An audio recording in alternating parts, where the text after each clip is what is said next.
Hi everyone, wanted to make a really quick webinar to make sure that you are ready for Fellowship Unit 5 on APIs.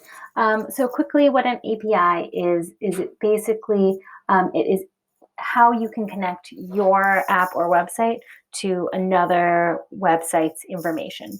So for example, if you wanted to embed a Google map into your app, you would use the Google Maps API.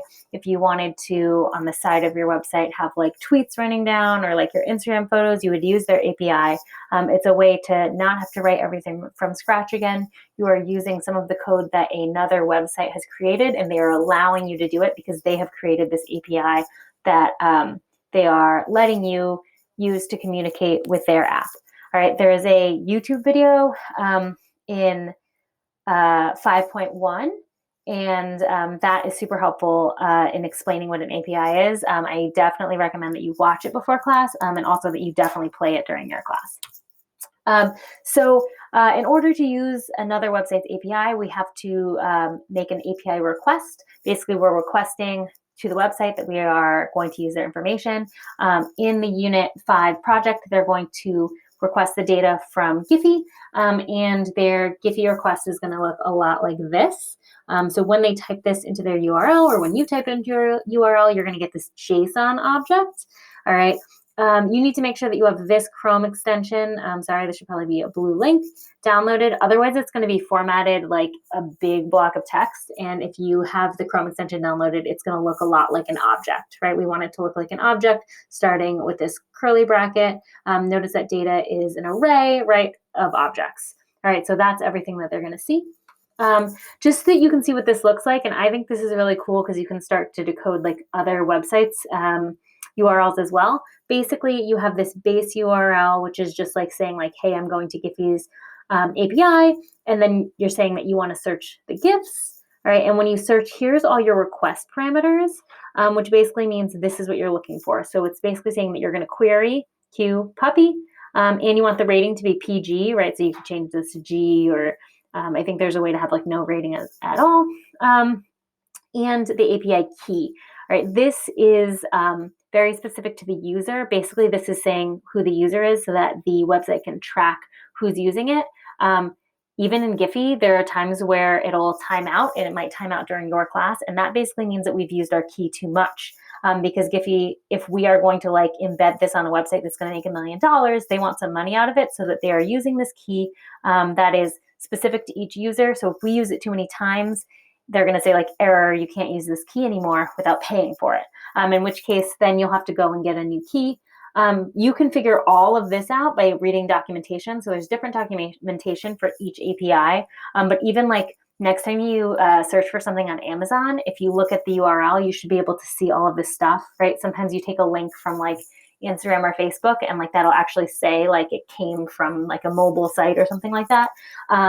And you can kind of see that everything after this question mark is just extra, right? So you can actually make links a lot shorter sometimes just by deleting everything after the question mark. Sometimes this goes back to the main page, but it's really interesting just to see how APIs are used all the time.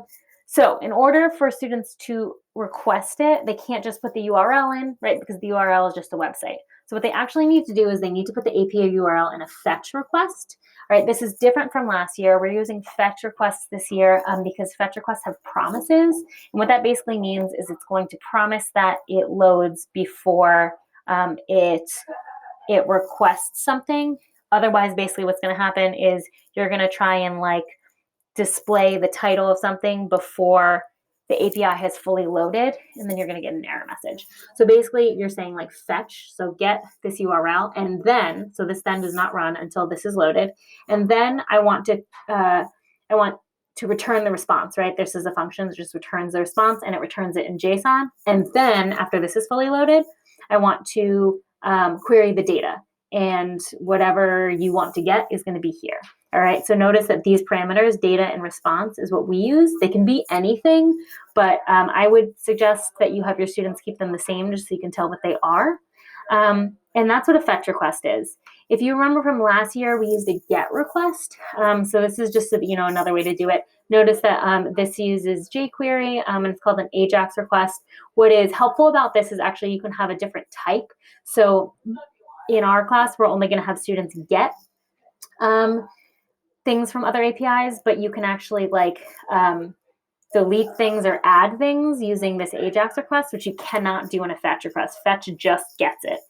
So that was part of the reason why we used this last year. So this is a little limited there, but this does not have a promise in there, which means it's possible that like it's going to try and load a weird way. That's kind of what the success is. It's basically saying, get this URL, right? Get this URL. And when you succeed, do this. And you can actually have like another thing in here of what should happen if it doesn't succeed.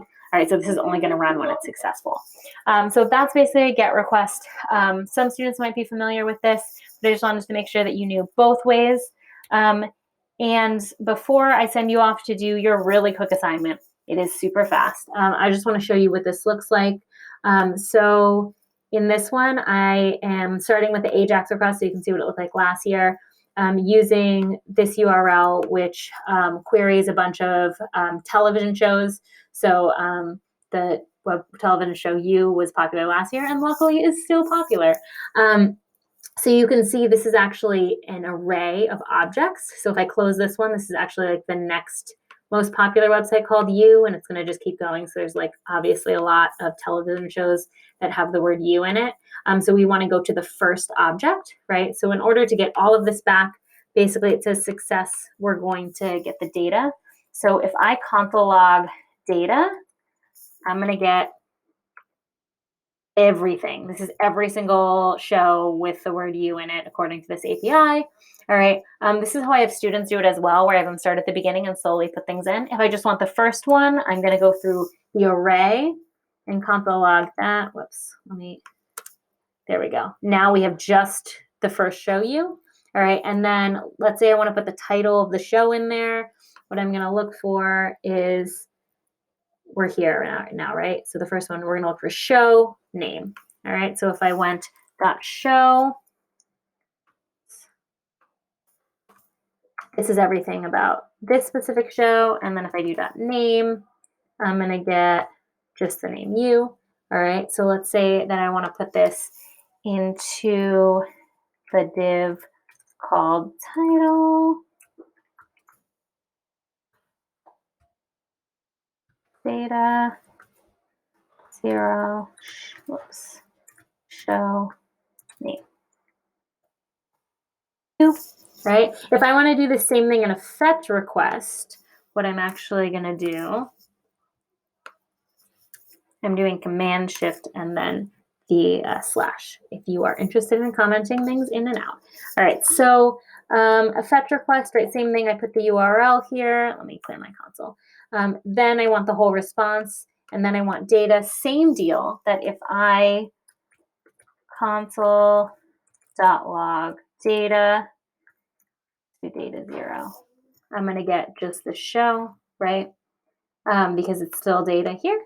All right, so if I want to put this, same deal. All right, so really what students are going to do is just focus on this line after the second then. All right, this is going to stay the same always.